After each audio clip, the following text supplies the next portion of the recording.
ബീഡിയുണ്ടോ സഖാവേ ഒരു MDMA എടുക്കാൻ? അല്ല, അപ്പംജിയുടെ വിശദീകരണം വന്ന് കാണുമല്ലോ.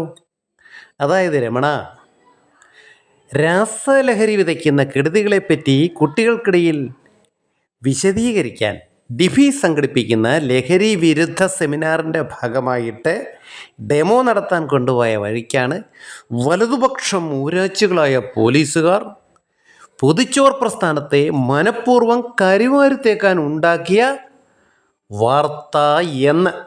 ഇത് കേൾക്കാത്ത താമസം എന്തു പറ്റും? ഭക്തസംഘം 3 വട്ടം DYFI സിന്ദാബാദ്, കാരണഭൂതൻ സിന്ദാബാദ്, അപ്പം ജി സിന്ദാബാദ്, വിപ്ലവം മരിക്കുന്നില്ല, ഞങ്ങളിലൂടെ ജീവിക്കുന്നു എന്ന് ഉറക്കെ അന്തരീക്ഷത്തിൽ മുഷ്ടിയുരുട്ടി പ്രഖ്യാപിക്കും. പിന്നെ എല്ലാം ശുഭം.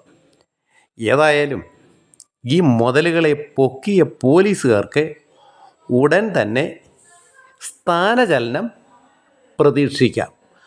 മാനഹാനി ഉണ്ടായില്ലെങ്കിൽ അവരുടെ ഭാഗ്യം. ലാൽ സലാം.